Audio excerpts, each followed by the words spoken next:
Welcome to Wisdom and Wealth, a channel dedicated to helping you navigate life's complexities with insight and a touch of practical wisdom. If you're looking for ways to find more peace and happiness in your life, especially as you navigate the challenges of being over 40, then this is the place for you. Today, we're diving into a concept rooted in Buddhist doctrine that can radically shift your perspective on pain and suffering. So please, consider giving us a like and subscribe. It really helps us to make more content that you enjoy. I used to spend countless nights wide awake, my mind a relentless replay machine. I'd dissect conversations, agonizing over things I said, things I wish I hadn't, and especially the hurtful words others had directed at me. One particular past relationship, unresolved and lingering, haunted me. The lack of control over the silence that followed, and the choices made by the other person, gnawed at me. The question, what did I do wrong? Could I have fixed it, constantly echoed. These thoughts became like heavy, immovable stones pressing down on my chest. Day after day passed, but the questions remained, creating a feeling of being stuck in a never-ending loop, endlessly suffering over something that was already beyond my reach. This went on for a while, until I discovered something interesting that changed my life. Then, while idly browsing quotes online one afternoon, I stumbled upon a line attributed to the Buddha: "Pain is inevitable, suffering is optional."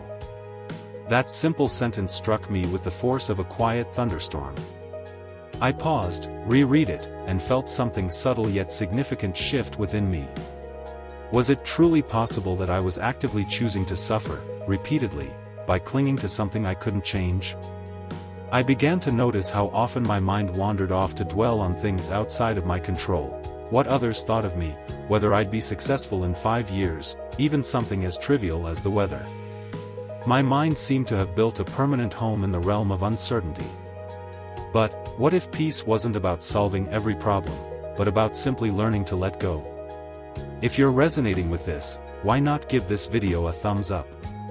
And if you haven't already, hit that subscribe button and ring the notification bell. That question stayed with me, and that's when my journey into mindfulness truly began. Not as a way to fix my life, but as a way to stop fighting against the inevitable. I began to research the ways of the Buddha, and discovered an interesting story. One day, a grieving woman named Kisa Gautami approached the Buddha, cradling the lifeless body of her only child. Her eyes were overflowing with sorrow, and her voice trembled as she begged the Buddha to bring her son back to life. She was completely unable to accept his death, the pain was simply unbearable. The Buddha, seeing her immense suffering, offered a seemingly strange request. He told her, "Bring me a mustard seed from a home where no one has ever lost a loved one." Desperate and filled with hope, she went from door to door, seeking this impossible seed. At every house she visited, she was met with compassion, but each family had its own tale of loss: a parent, a sibling, a spouse. By the end of the day, Kisa Gautami returned to the Buddha empty-handed, but with a profound realization. Death is an inherent part of life, and suffering intensifies when we resist the natural order of things. This story perfectly illustrates one of the Buddha's most profound teachings, that pain is an unavoidable part of the human experience, but suffering is the added layer we create through our resistance to it. To keep producing content, we'll need your help. Like and subscribe to our channel now. The Buddha taught that much of our suffering stems not from the events themselves, but from our mental reactions to them, our clinging, our anger, our desire for things to be different. He explained this concept through what is now known as the parable of the second arrow. When something painful happens, that is the first arrow, it hits us and causes inevitable pain. But the second arrow is what we fire at ourselves, our negative thoughts, our judgments, our blame, our inability to let go. That second arrow is optional, and that's where our freedom lies. The Buddha encouraged us to recognize what we can control, our responses, our breath, our present actions, and to consciously let go of what is beyond our control, the past, other people's choices, and the inevitability of change. He said, "What is subject to change brings suffering if clung to." This doesn't mean we shouldn't feel emotions. On the contrary, he taught us to observe our emotions with compassion, not to deny them. Mindfulness, the ability to see clearly without being overwhelmed, allows us to experience pain without being consumed by it. Suffering arises when we grasp at permanence in a world that is constantly changing. Our relationships, our achievements, even our bodies, they are all impermanent. The Buddha called this anicca, or impermanence. When we expect things to remain the same, or when we try to control what is not ours to control, we set ourselves up for suffering. True peace comes from flowing with life, not standing against its current. The key is acceptance, not giving up, but acknowledging reality as it is, without distortion. Through that acceptance, we stop the inner war. We begin to understand that it's okay not to have all the answers, and that sometimes the most courageous thing we can do is release what we cannot change. Mindfulness, as the Buddha taught, is not just a practice of sitting still, it's a way of living with awareness, of choosing not to feed the second arrow. It's recognizing, moment by moment, where we are clinging and gently loosening our grip. In that space, suffering lessens, and wisdom begins to grow. A few years ago, there was a man named Aaron who worked tirelessly to build his dream business. He poured everything into it, his savings, his time, his heart.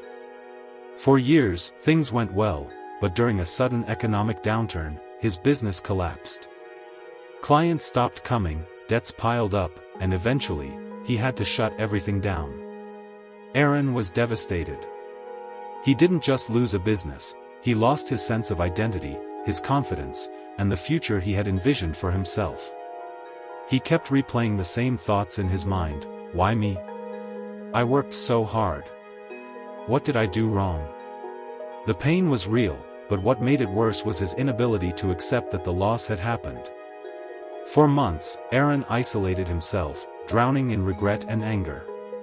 Every time someone suggested he move on, he would say, "But you don't understand what I lost." He was clinging tightly to a version of reality that no longer existed. The more he resisted, the more he suffered. He was fighting his own mind and the situation he was in. If this video is helping you, then please like or subscribe to our channel now. One day, a friend gave him a book on mindfulness and Buddhist philosophy. At first, he scoffed at the idea that something as simple as letting go could help, but slowly, as he read, something in him began to soften.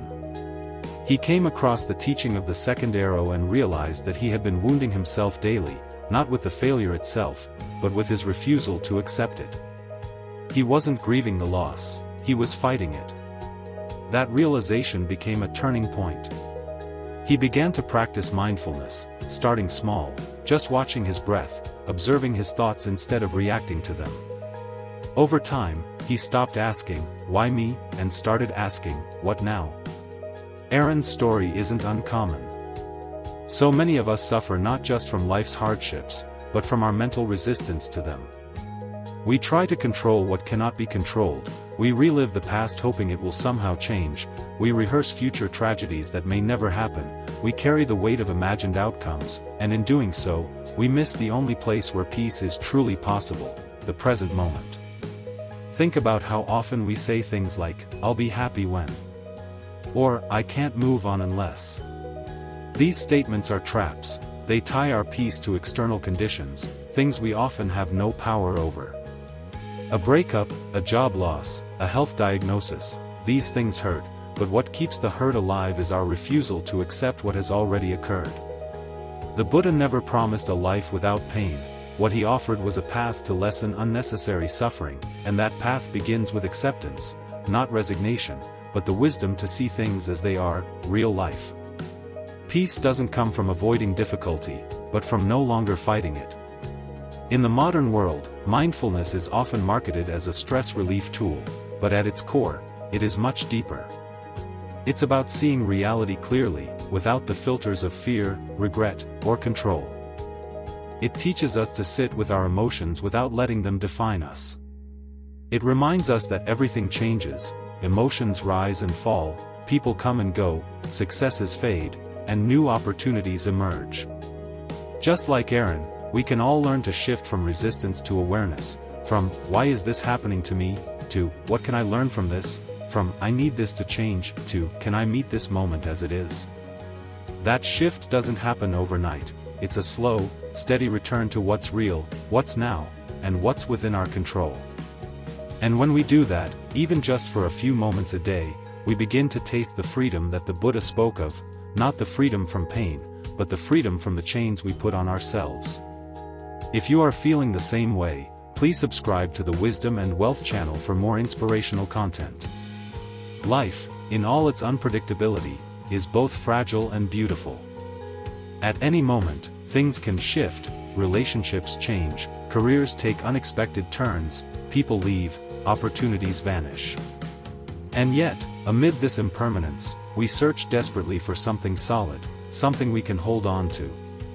We suffer not because life is uncertain, but because we expect it to be certain. The Buddha's teachings gently remind us that the only thing we truly control is our inner response.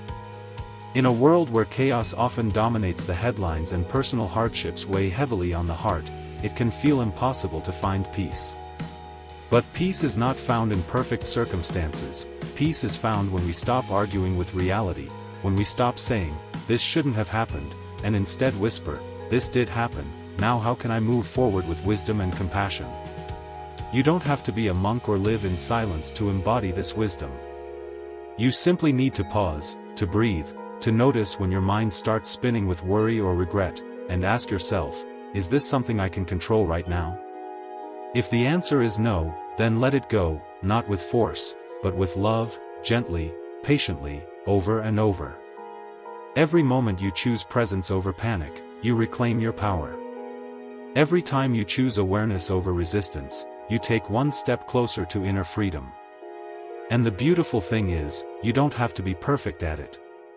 Even the Buddha's journey was not instant. It took time, discipline, and countless moments of coming back to the breath, to the now, to the self. Let this be your gentle encouragement. You are not your past, you are not your losses, you are not defined by what didn't go the way you planned. You are the awareness behind it all, the calm observer, the soul who can choose to respond with compassion instead of reaction. Remember, healing doesn't mean the pain never existed, it means it no longer controls your life. The more you practice mindfulness, the more you learn to sit with what is instead of wishing it away. The more you'll see that clarity, peace, and even joy can be found right here, even in the midst of uncertainty. So today, take a deep breath, accept what has been, bless it for the lesson it gave you, and then let it go. Move forward not with fear, but with the quiet confidence that no matter what comes, you will meet it with grace. The Buddha's wisdom still echoes through the centuries, not as a command, but as an invitation to stop suffering over what you cannot control and instead awaken to the peace that's been waiting inside you all along. Don't forget to like and subscribe to our channel to support our work and keep you updated on content like this.